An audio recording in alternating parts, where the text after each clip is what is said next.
भक्तजनों, माताओं, बहनों, सादर जय श्री कृष्ण। हमारे YouTube चैनल पर आप सबका बहुत बहुत स्वागत है। मैं श्रावणी चौबे, आप सभी भक्तजन मेरा प्रणाम स्वीकार करें। आज हम आप सभी को कार्तिक मास महात्म्य अध्याय 6 की कथा सुनाने जा रहे हैं। इस कथा को अंत तक सुनिएगा और सुनने के बाद अधिक से अधिक लोगों को शेयर भी कीजिएगा, जिससे सभी भक्तजनों, माताओं, बहनों को इस कथा का पुण्य लाभ प्राप्त हो सके। जय जय श्री राधा रमने, जय जय नवल किशोर, जय गोपी चित चोर प्रभु, जय जय माखन चोर। मात मेरी श्री राधिका, पिता मेरे घनश्याम, इन दोनों के चरणन में मेरा बारंबार प्रणाम, मेरा बारंबार प्रणाम, मेरा बारंबार प्रणाम। मोहिनी मूरत श्याम की वो मन रही समाय, जो मेहंदी के पात में लाली रही समाय। धन यौवन एक दिन उड़ जाएंगे जैसे उड़े कपूर, मन मोरख तो राम भजे, क्यों चाटे जग धूर, क्यों चाटे जग धूर। राम कृष्ण दो एक है, अंतर नहीं निमेष, इनके नैन गंभीर है, उनके चपल विशेष। राधे तू बड़ी भागिनी, कौन तपस्या कीन, तीन लोक तारन प्रभु, सो तेरे अधीन, सो तेरे अधीन। बोलिए श्री लक्ष्मी नारायण भगवान की जय, श्री वृंदावन बिहारी लाल की जय। कार्तिक मास महात्म्य अध्याय 6 की कथा में नारद जी कहते हैं कि जब 2 घड़ी रात बाकी रहे, तब तुलसी जी की मिट्टी, वस्त्र और कलश लेकर के जलाशय पर जाए। कुआं, बावड़ी, तालाब और नदी, वहाँ पर जाकर कार्तिक में जहाँ कहीं भी प्रत्येक जलाशय के जल में स्नान करना चाहिए। गर्म जल की अपेक्षा ठंडे जल में स्नान करने से 10 गुना पुण्य अधिक प्राप्त होता है। उससे 100 गुना पुण्य बाहरी कुएं के जल से स्नान करने से होता है। उससे भी अधिक पुण्य बावड़ी में और उससे भी अधिक पुण्य पोखरे में स्नान करने से मिलता है। उससे 10 गुना झरनों में और उससे भी अधिक गुना कार्तिक में नदी में स्नान करने से मिलता है। उससे भी 10 गुना अधिक पुण्य जहाँ 2 नदियों का संगम हो, और यदि कहीं 3 नदियों का संगम हो, त्रिवेणी हो, तीर्थराज प्रयागराज हो, तब तो पुण्य की कोई भी सीमा नहीं है। स्नान से पहले भगवान का ध्यान करके स्नानयार्थ संकल्प धारण करना चाहिए। फिर तीर्थ में उपस्थित देवताओं को क्रमशः अर्घ्य आचमनियम देना चाहिए। अर्घ्य का मंत्र इस प्रकार है: हे कमलनाथ, आपको नमस्कार है। हे जलशायी भगवान, आपको प्रणाम है। हे ऋषिकेश, आपको नमस्कार है। मेरे दिए अर्घ्य को आप ग्रहण करें। वैकुंठ तथा प्रयाग और बद्रिकाश्रम, जहाँ कहीं भी भगवान विष्णु गए, वहाँ उन्होंने 3 प्रकार से अपना पाँव रखा था। वहाँ पर ऋषि, वेद यज्ञ सहित सभी देवता मेरा रक्षा करते रहे।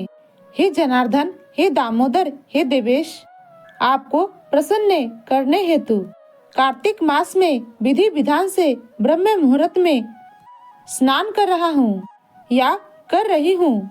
आपके कृपा से मेरी सभी पापों का नाश हो। हे प्रभु, कार्तिक मास में व्रत तथा विधि पूर्वक स्नान करने वाला मैं अर्घ्य आपको प्रदान करता हूँ। आप इसे श्री राधिका के सहित ग्रहण करें। हे श्री कृष्ण, हे बलशाली राक्षसों का संहार करने वाले भगवान, हे पापों का नाश करने वाले, कार्तिक मास में प्रतिदिन दिए हुए मेरे इस अर्घ्य द्वारा कार्तिक स्नान का व्रत मुझे फल प्राप्त हो। तत्पश्चात श्री विष्णु भगवान शिव जी सूर्य भगवान का ध्यान करके जल में प्रवेश कर नाभि के बराबर जल में खड़े होकर विधि पूर्वक स्नान करना चाहिए। गृहस्थी को तिल और आंवले का चूर्ण लगाकर तथा विधवा स्त्री तथा यति को तुलसी की जड़ की मिट्टी लगाकर स्नान करना चाहिए। सप्तमी, अमावस्या, नवमी, त्रयोदशी, द्वितीया, दशमी आदि तिथियों को आंवला तथा तिल से स्नान करना वर्जित है। स्नान करते हुए निम्न शब्दों का उच्चारण करना चाहिए। जिस भक्ति भाव से भगवान देवताओं के कार्य के लिए 3 प्रकार का रूप धारण किया था, वही पापों का नाश करने वाले भगवान श्री हरि विष्णु अपनी कृपा से मुझे पवित्र बनाए।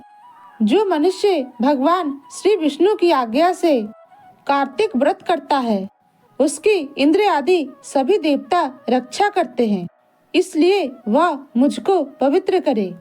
बीजों, रहस्य तथा यज्ञ सहित वेदों के मंत्र, कश्यप आदि ऋषि, इंद्र आदि देवता मुझे पवित्र करे।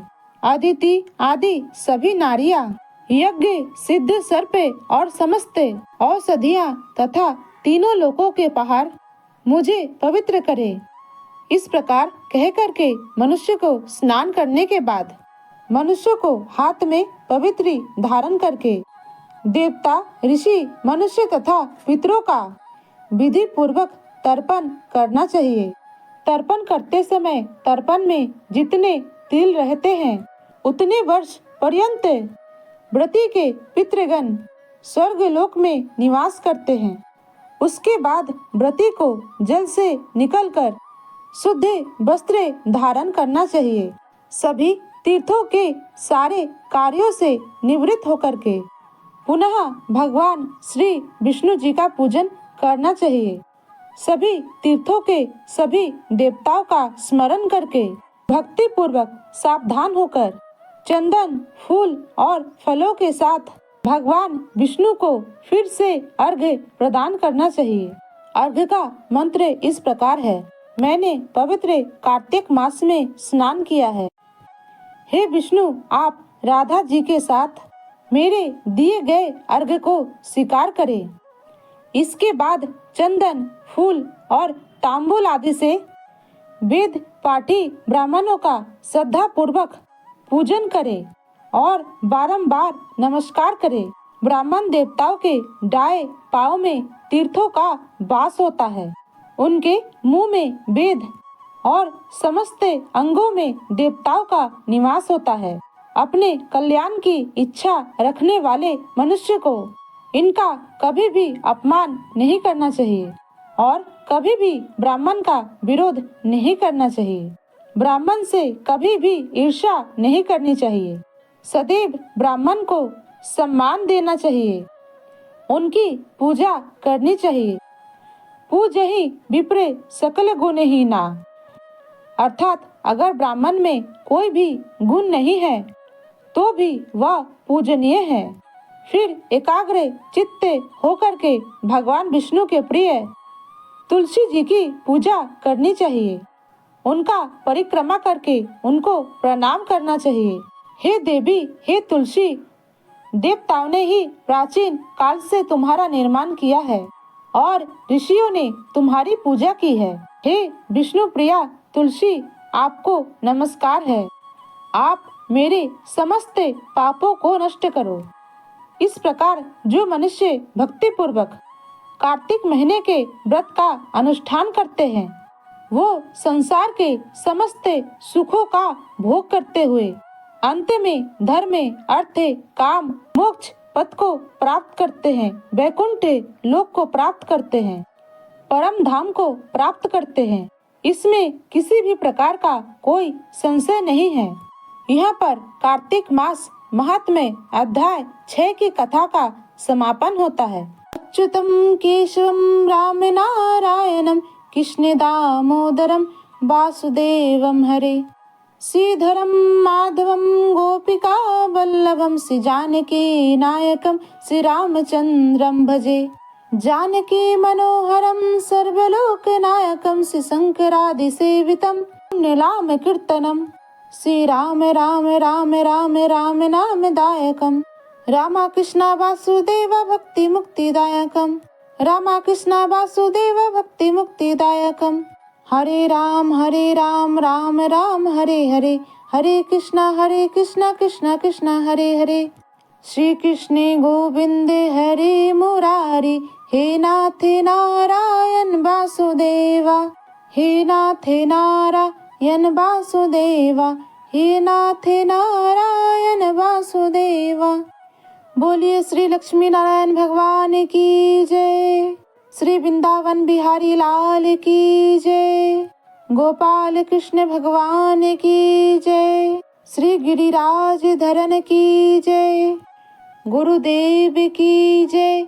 आज की आनंद की जय हो, कल की आनंद की जय हो, कल परसों की आनंद की जय हो, धर्म की जय हो, अधर्म का नाश हो, प्राणियों में सद्भावना हो, विश्व का कल्याण हो, सनातन धर्म की जय हो, गौ माता की जय हो, नगर बस्ती की जय हो। ओम नमो पार्वती पते, हर हर महादेव। भक्तजनों, माताओं बहनों, हमने जो ज्ञानवर्धक कथा आपको सुनाई है, इसको अधिक से अधिक लोगों को शेयर कीजिएगा, लाइक कीजिएगा, कमेंट कीजिएगा और हमारे चैनल को सब्सक्राइब भी कीजिएगा। इस बहन बेटी भाभी का साथ दीजिएगा, आगे बढ़ने का एक मौका अवश्य दीजिएगा। मिलते हैं कोई नए वीडियो में, तब तक के लिए सादर जय श्री कृष्णा, सादर धन्यवाद। जय राम जी की।